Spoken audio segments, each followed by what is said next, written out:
So guys, आज की इस वीडियो के अंदर हम बात करने वाले हैं थॉमस ग्रे की poem an elegy written in country churchyard की शॉर्ट समरी के बारे में। तो चलिए बिना टाइम वेस्ट किए शुरू करते हैं वीडियो को।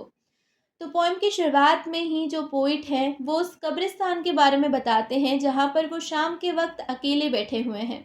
वो बताते हैं कि जितने भी किसान हैं, जितने भी पीजेंट्स हैं, वो अपने जानवरों को लेकर के वापस घरों की तरफ जा रहे हैं क्योंकि शाम हो चुकी है, रात होने वाली है और चर्च की घंटियों की आवाज़ सुनाई दे रही है जो कि इस बात का प्रतीक है कि रात जो है वो हो चुकी है।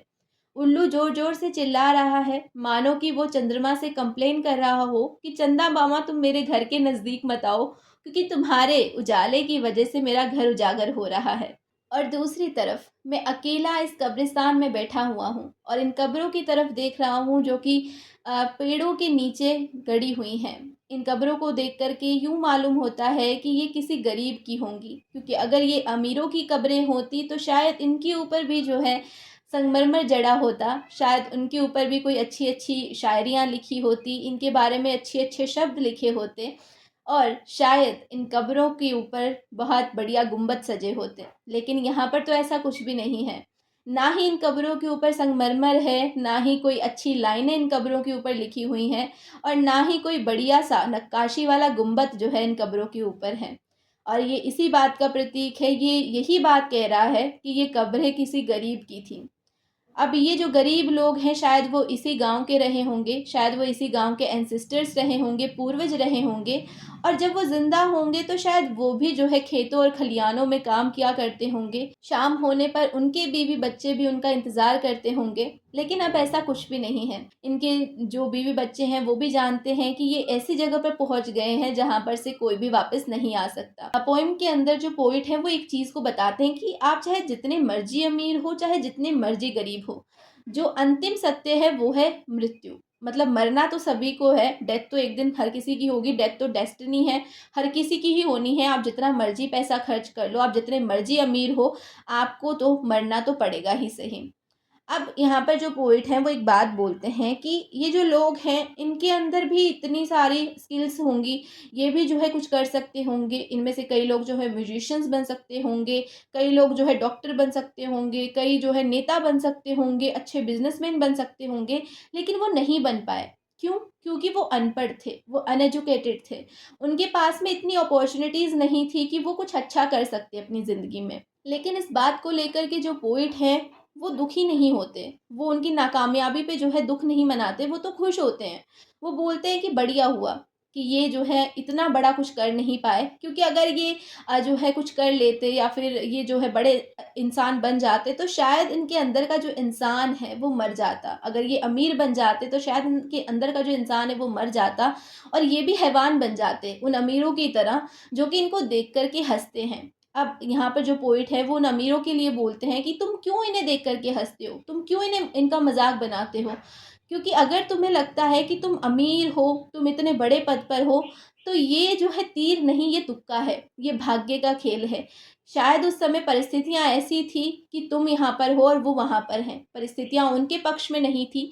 अगर उनके पक्ष में होती तो वो भी तुम्हारी जगह पर होते। अगर वो भी तुम्हारी जैसे ऊँचे ख़ानदानों में पैदा हुए होते तो वो भी तुम्हारी जगह होते। तो तुम किस बात की अकड़ दिखाते हो? तुम किस बात पर अपना 56 इंच का सीना फुलाते हो?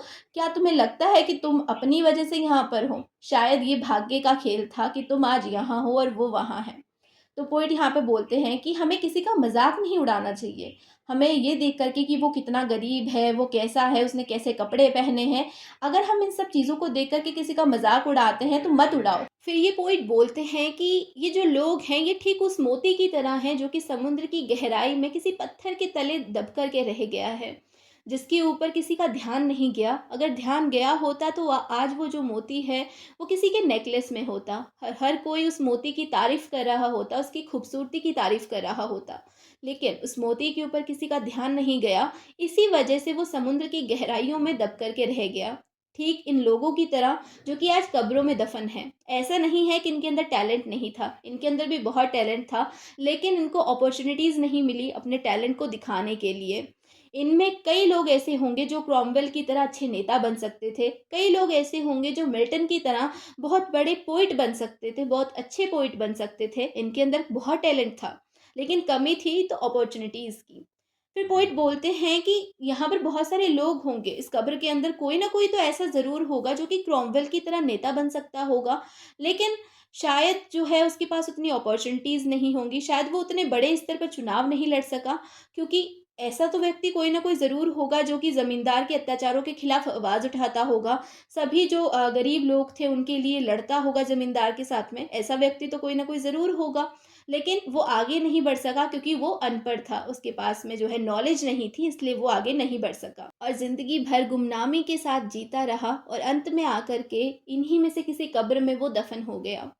अब यहाँ पे जो पोएट हैं वो इनकी गुमनामी की जो है प्रशंसा कर रहे हैं। वो बोल रहे हैं कि बढ़िया हुआ कि ये गुमनाम रहे। इनके पास इतनी नॉलेज नहीं थी, फिर भी ये छोटी-छोटी चीज़ों में खुशियाँ ढूँढ लिया करते थे। ये अपने ही आप में बहुत खुश थे, अपनी लाइफ़ में बहुत खुश थे और जो इनके पास जितना भी था उसमें ही जो है ये संतुष्ट थे। अब जो पोएट हैं वो ओवरऑल इस पोएम में यही कहना चाहते हैं कि मैटर नहीं करता कि आप गरीब हैं या फिर आप अमीर हैं, अंत में तो सभी को यहीं आना है, अंत में तो सभी को इस टूम में ही जाना है, तो फिर घमंड क्यों करना? और इन्हीं लाइन्स के साथ में वो इस पोएम को एंड कर देते हैं। तो होप सो आपको ये जो एक्सप्लेनेशन है ये समझ में आया होगा, ये वीडियो अच्छी लगी होगी। अगर वीडियो अच्छी लगी है तो कमेंट सेक्शन में कमेंट कर देना। अगर किसी और टॉपिक पे वीडियो चाहिए तो वो भी आप कमेंट सेक्शन में आप मुझसे बोल सकते हैं, मैं उस टॉपिक पे ज़रूर से वीडियो बनाने की कोशिश करूँगी। सो बस मिलते हैं नेक्स्ट वीडियो में। तब तक के लिए bye bye, take care, keep watching, keep learning, love you all.